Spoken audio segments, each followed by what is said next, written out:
through the early days until late nights. A group of young volunteers across South Korea and nearby countries gather in Seoul during a week of one of the biggest events called on by civil society organizations to contribute in promoting harmony in East Asia.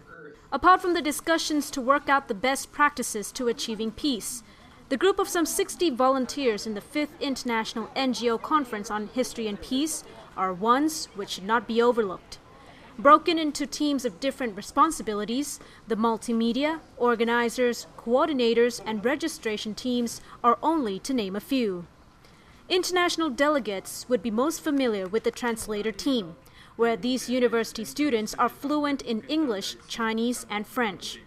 Their mandate is to assist VIP guests to attend their program according to schedule and accompany foreign delegates. Among them is Byung-jun Lee, who heads a protocol team of 20 members. Although he felt his duty was a bit challenging to look after a team of 20 people and make sure they deliver their duties, the end result was what everyone's efforts were worth for. My job was head of protocol team, so also my job is taking care of my team, what they should do, what they are going to do. I have to tell them. First time it was very hard for me to take care of all of my teams because it's 20 people. But day after day, I think I did a pretty good job. So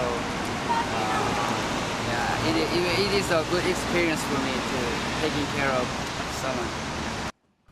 As we talk reconciliation, it remains to be seen that what was built up among the volunteers themselves and friends from neighboring countries like Japan are the build-up of international relations of a new generations, the beacon of hope that is free from historical prejudice.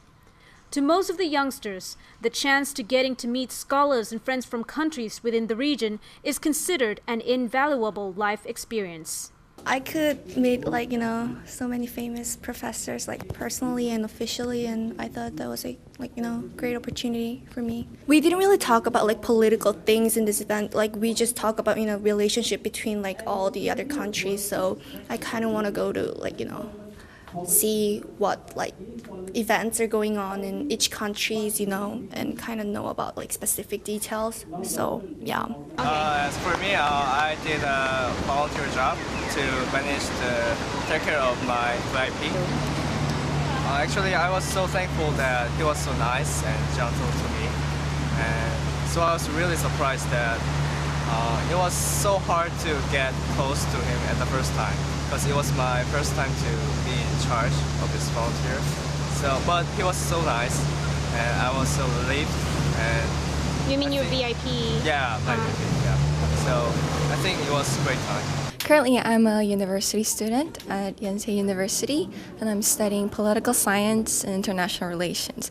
And I just finished first semester, and as a student, of IR student, I was interested in the conference they're having, so I was looking forward to learn something from the conferences they had. It's actually more than what I expected, because I didn't know I would get this chance to assist a professor individually and get to speak with him. And since he is an IR professor, I actually learned more about this major in class.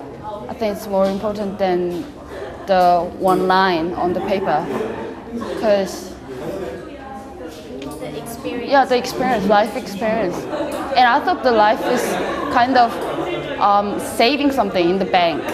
I don't get the big money right now, but if I save some experiences, even though it's a very tiny one, I will get something from that in the future.